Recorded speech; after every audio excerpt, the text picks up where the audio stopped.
Ile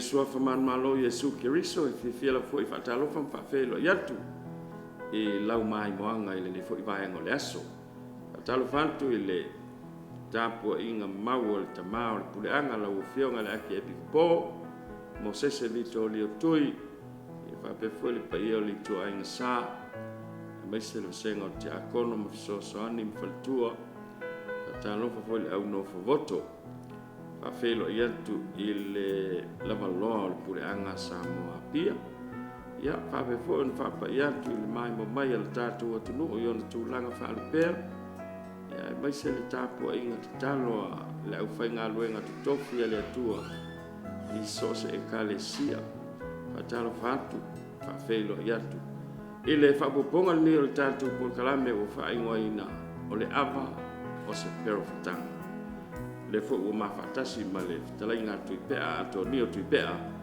ya wan fa o wina o tatu por kalame ne yas male ne va yas talo fa la tala inga tu pea ya fa tal fo I lo tu fa la vea ma lo so fu alo fo ile so fo manuia isa ko fe lo ai mang pa langi ni kai ya fa to ama fo I mai la vea mai le sauninga sa to lau ai ia tongi ma le unga o le fo ia le vaenga sa tapenai ia li matamaitai piskoa mai le malo Amerika o la to wofo ina mai ngā lulue mo Samoa ia o le ala to ama fo mai o se ioe mane fo I le toe tilo I le filan wa I le lalolangi tangata ena o tangata papai o tangata uli pena lama sa fa se wala unga pesa ele sa pala au dia ma o mate au yatu ia o lol na mea ia la vea I li so le moa nga bango le vala o te awai e se mafua ka ki ia nga mea ia polan mafua ia le per kala ka o ye per min ka mai fa ma ia le mau e le mau no fa lo mo ia o le moli mau o le tautalanga po le saunanga a ami o le aso o le fionga I le minister fo wa onga le fionga ia Dr. Alec Eke Roma ai ono io ia ma nei io la moli mau fa mai ai ono o pisco ia so ia tu sa malona manatua e tasi ale le mea o ia pisco na o onga a wo ese aso ne wo vai tu pe wa matana tau ia pi o sanga o kau manatu le langa e lua I to inga pisco na fa e ne ia fa ele fa manu yanga I pisco wa lautomia moa onga ma pisco wa lautomia nga lulue I le mtanga luenga o tamaitai ma banga sotai fa pena ia e o to inga pisco na sa fa e fa mai lala na mau na te manatua I le taimina o ngā I St. Joseph wa o ina sa o ngā I le li fo mai fai mai na mawalunga I o tongi o lana numera ma le vaenga sa whaasaya nisi o le tino le tangata ia na maua ona o piskoa na whaia o mai eleni tama I tangata fui o le mutuata mamai o tangata o lae feso ta ia ma se tasi o na whaia o mai ile taimine e o mai taimine la ia le feso ta ai le ngalo ia le tāua o le sao o piskoa ia wa te mantua e o fole taimia no wa o mai sa avatu pisko o eleni tama I whaia o ngā tangata e o mai ma whailonga maulu lunga tangata ai nao mai o le sao le nao Amerika e fsosoani ia o ngai tono le tu malo masalo staimi ia ona mai mole ia le tatu pule anga mal tatu tulu ile Paul Kalame tusala o le whaamoemoe le sa aua ia tu ia te lainga ia tu i pea whape fole sunga ia la i le malamana leila ia ai pe le kao le ka kusiri le o le tatu Paul Kalame o le ava o se perfecta o le ukao o mai le ukao o kongu mai ala ile ngole Paul Kalame le ava o se perfecta ia ai tala ia whaftai la o whaitau al tua upu ia o lana tustusinga dele o le ama o se perfectanga talo mai ana mua i le soifuanga o Samoa e le ai lama se mea sili atu o na pa ia mamamalu le ai foi se mea sili atu o na winga felanu lanuai i lo le sauninga o le ama e whaia lea sauninga i usunga o feilo inga ma malo whai mai po o wofoi o le nei sauninga ua tautupu a wā o le sauninga whaatamali i a le atunu e le o se mea e masalomia ia le tāua o le nei sauninga a wā o le fatu po o le autu lea o le anganu ua Samoa wali ali foi le nei sauninga ia le matalasi o winga lo loto ma le matua matangofie ua i le anganu ua Samoa ai se ala ua whaapea ai a wā o le usunga ma le ava o le feiloa inga o le whaatinonga o le mafutanga whaauo ma le alofa whaale a inga o tangata Samoa le alofa o le tasi i le isi whaapei o na whaatino i whainga o le ava o le talimalo whaatupu o Samoa ua whaia pea i le feiloa inga o le ava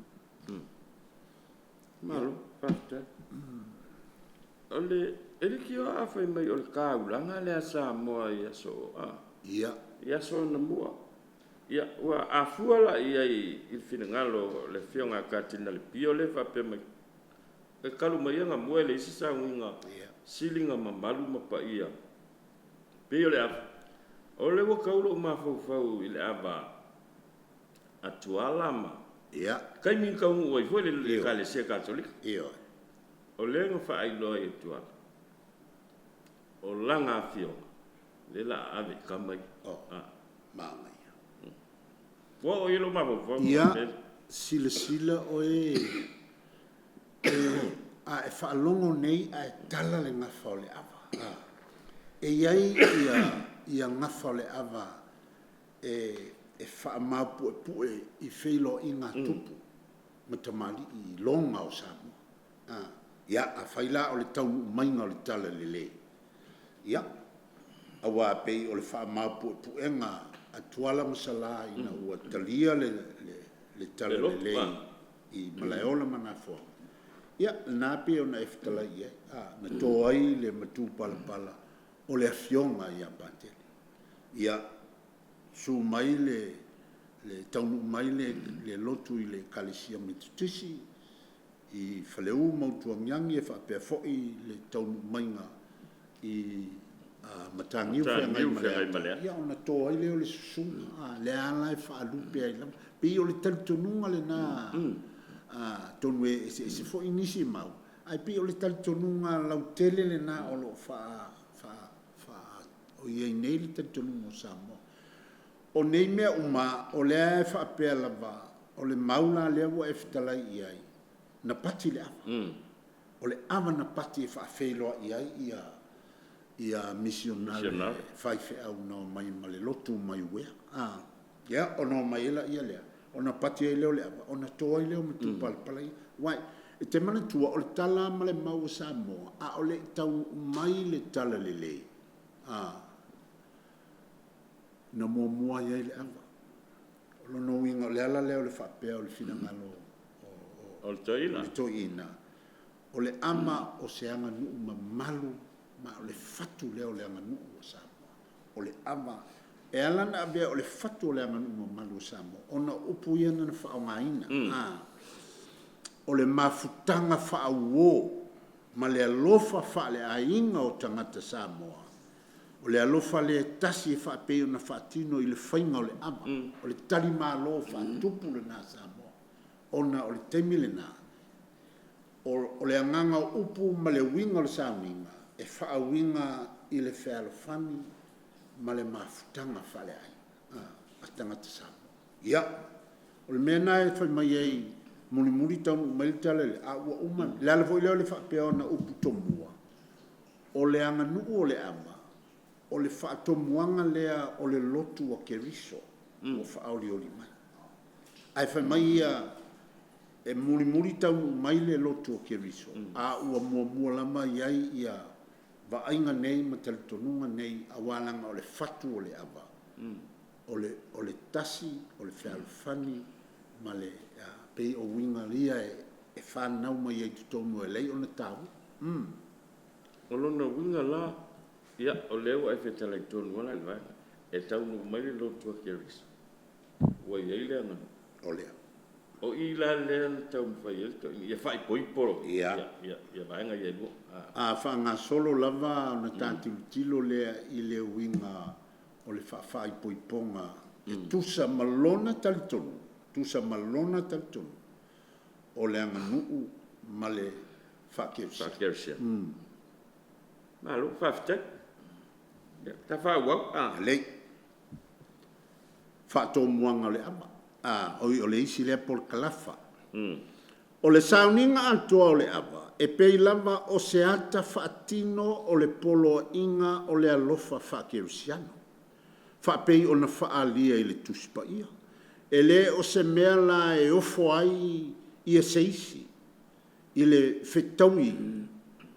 I le whetaui o aunga o le awa. Ma mata upu whaapitoa mamoni. Wa fia ai lo tātou o langa whakerusiano. Whapei ona iai i le lotu. A liu fo i se isi tu. O le atua mamana o le tamaa. O i tātou malaba.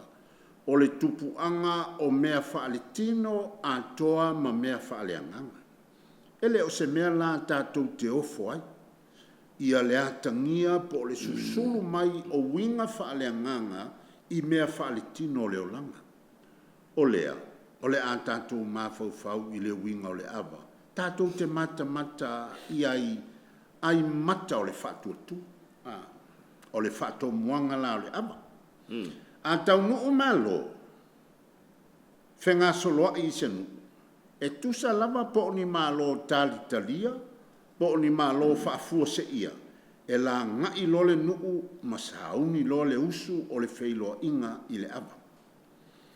O le tuua, po le whaila unga matua o le nuu, e longo ina i amatai o le nuu e tusa, ma le tau nuu o malo, e mao popo mai loa i amatai o le nuu. Ma o lantou aba, mo le usu o le whailo inga. Ia, o le whato muanga leo le awa. E tau nuu loa malo, po ai tua inga malo, o le tiute po le whatu ai ngā tausi o le tuua, ma whale upolo le nuu. Ia, tā pena lo le awa. Tā pena mea umalama le awa. Langa o leo o tau nuu malo. Pei o le kape nganga o le awa. Goa lela wape mai o le whaakomuanga leo le awa. Pei o kape nga le lo. Ia. O tā pena le tau langa. E pe i e whatu mai le fina ngalo le toi ina i lona soi fuanga wha katoliko. Ma le awa onga. O le kalesia e ola e a fo i lele o le whatu e tu lei ai le whatu o tuanga katoliko. E tu lei i meo saklameta. O le ola le nao. O le kalesia. E ola i saklameta. Ono inga o le meo le. O le upantua fo i o le saklameta. O whaai longa vai. E au mai ai le kalasia po le tamao a inga o le tu. Le alabe wa matana talanor to ina i le ama. O taanga fo i o le tapenanga. E ala na tapena. E le o toi e le tapena pi una yeile. Pi una yeile le manatu whao na pune. I te lea fo inga waku isi ko inga kula fale alanga ka penga o mea o le whangoka le mangapa. A o le anga nuu, ele o le mea nasa ta o le mea ta ua i le faiva o fale upolu ta pena le ama ua feilo i mai wa fio mai le malanga le fainga malanga o lea lo tapua i lo lantu o li sidi ma tamali i o le a feilo a patia le alofi o le feilo inga mana tua la o le anganga o le feilo inga o le ama pe i o failonga ba ia o le tuli le to ina e lei ona vele ama o se fatupu o sili ona taua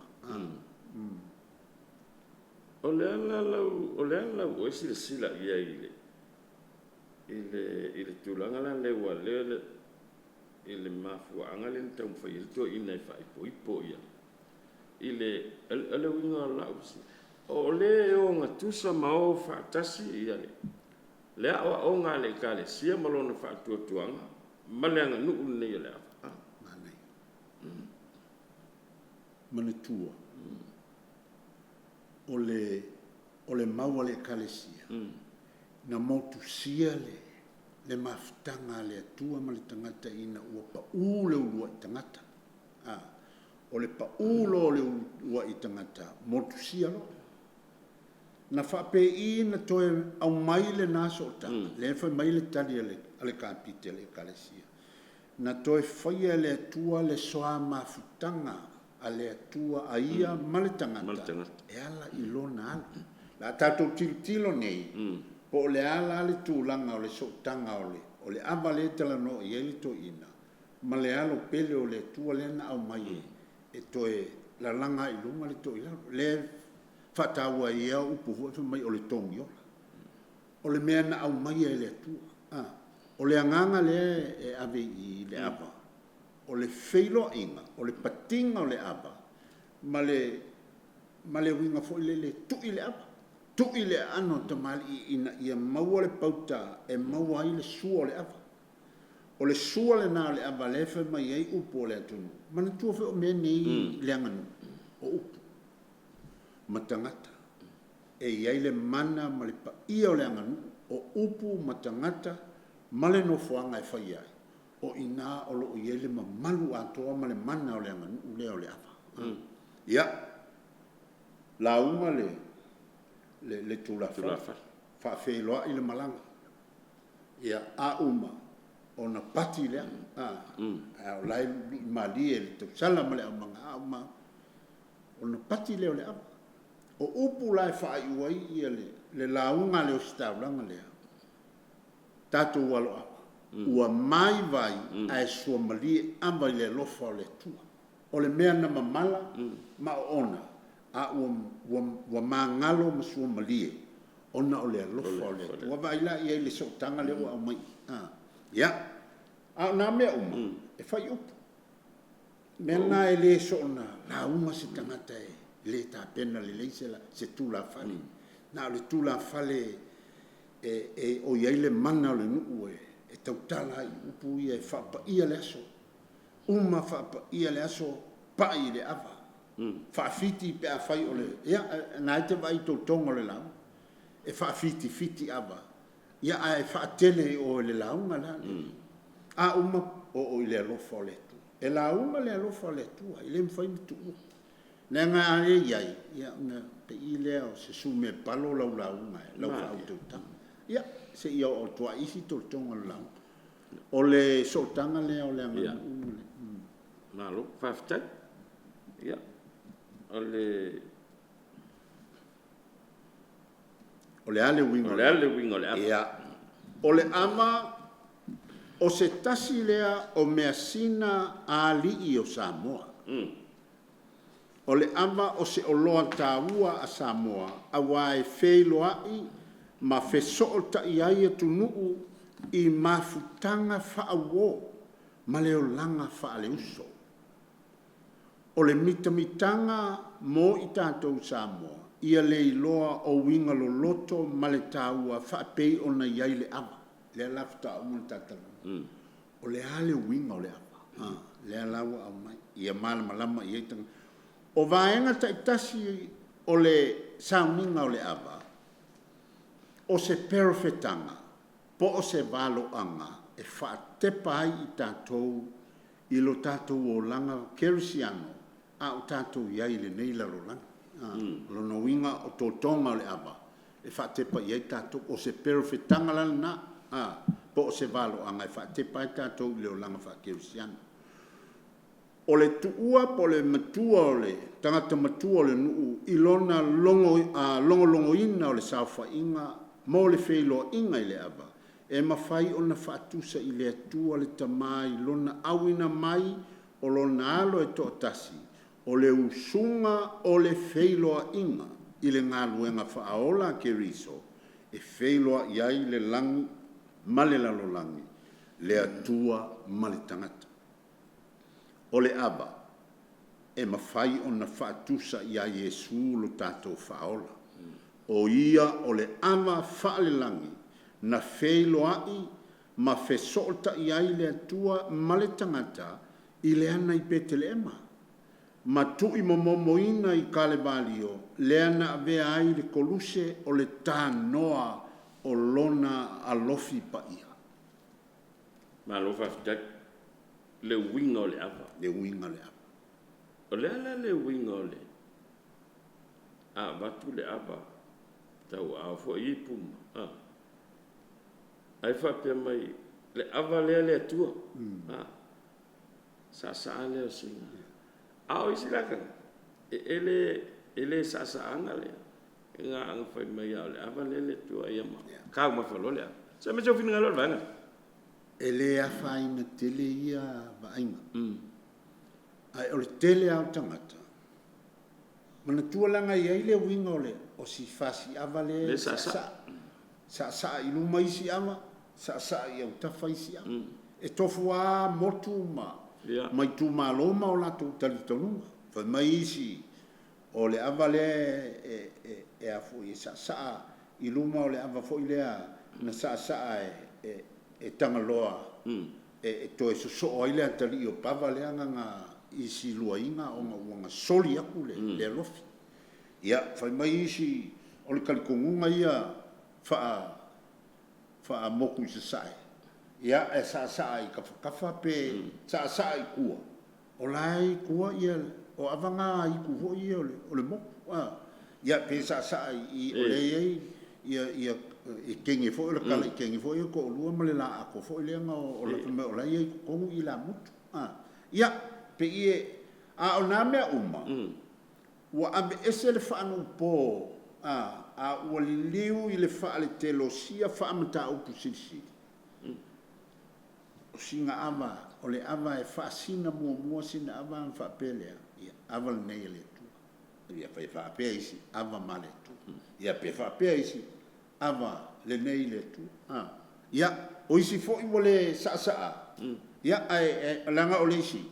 O isi foi e langa musu sa wa keke lima ko inga el wa ia afa ko ia male suave ia ai pe ole ala vale me foi o meu o va inga fo ia fa sacramenta o sa ia le winga o le inu mo moli ile tua ia lo no winga wa mai vai ai so mali amale lo fo le tua e ia winga fa sacramenta fa benai le pi a matana tala no mai le toina o le avalava ia so si temi fai e ia lo na perfectanga o winga perfectanga po va fa valo anga le ava o ke riso le na usu mai le atua manuti mo moia I kolokolta ia ma fo ia lo na soifua e tongi o lai tato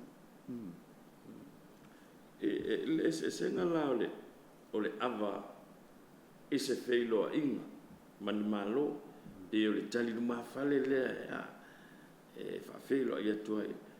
Ai ala apa fo ia I kau ke ngofo I palu marika ko kamai uloko.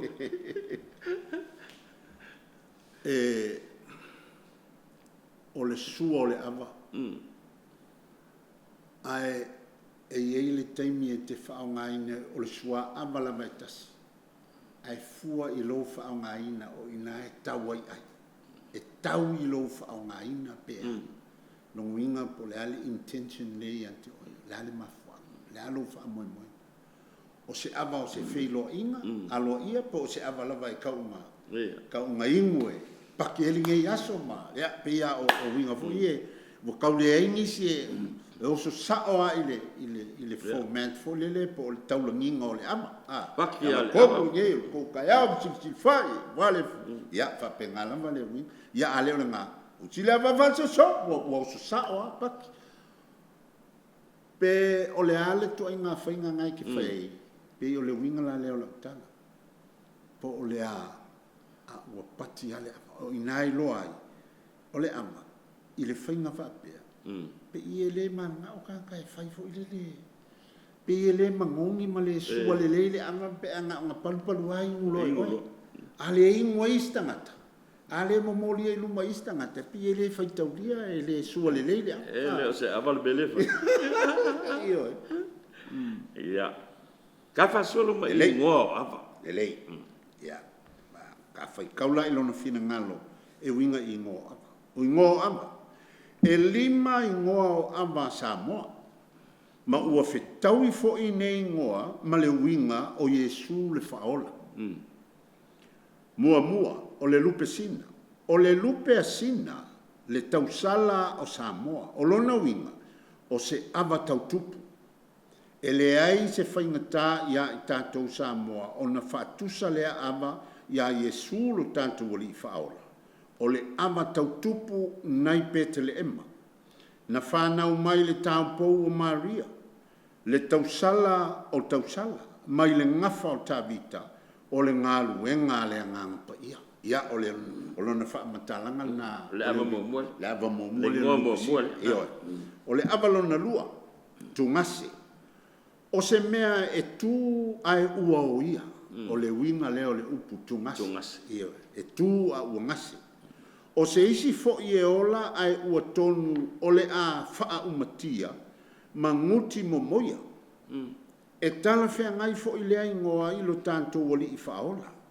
Wa fio mai o ia o le tamai ma moe o le a faa umatia e abe e sea ai anga sala le laulanga. O ia o le mea whaitaulanga mo i tātou tangata sa soifua ai ua tonu o le a wha umatia mo le ola o le lalolanga. O lona maliu e le o se whaasalanga ai o se tongi o langa o le tangata.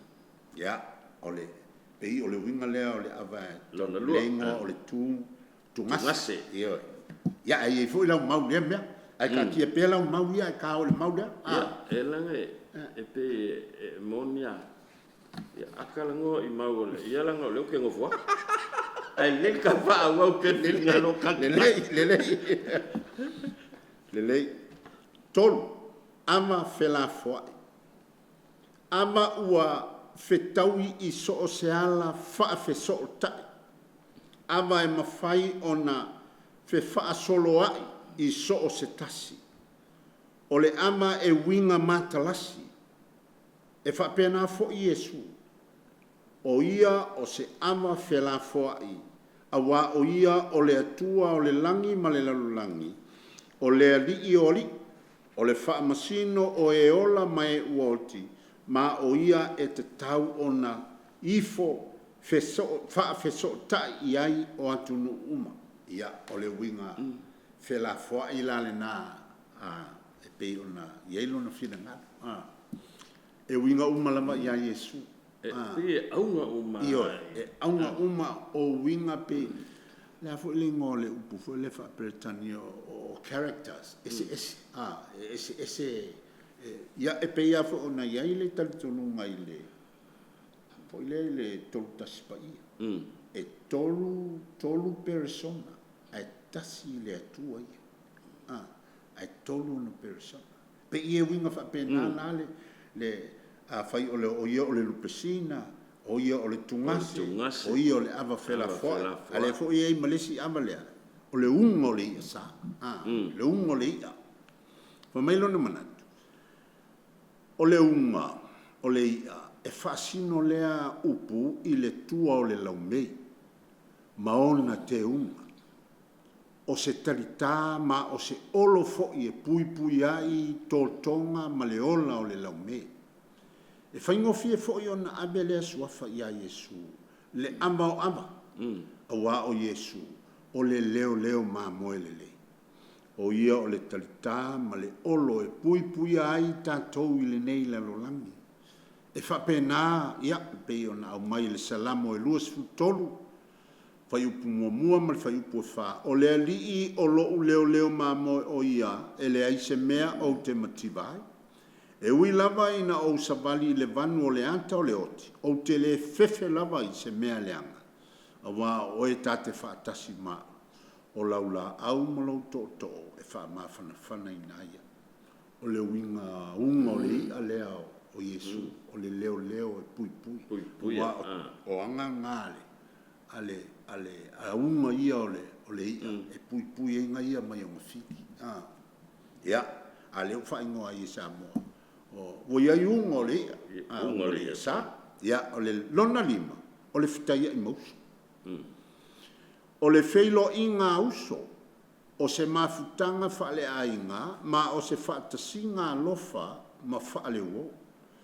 Ele o se mea e taumatea, o le whetaia i mauso le nā, e whaasino i ei upu o sangato Paulo i le natusi i a Efeso, ta upu e whai upu e wha e o i le ono. E tasi le tino, e tasi fo i le anganga, whaapei o na wala uina o tou, i le whaamoe e tasi. E tasi le alii, e tasi le whaatuatuanga, e tasi le baptisonga, e tasi le atua, o le tamafo i lea o tangata umalapa.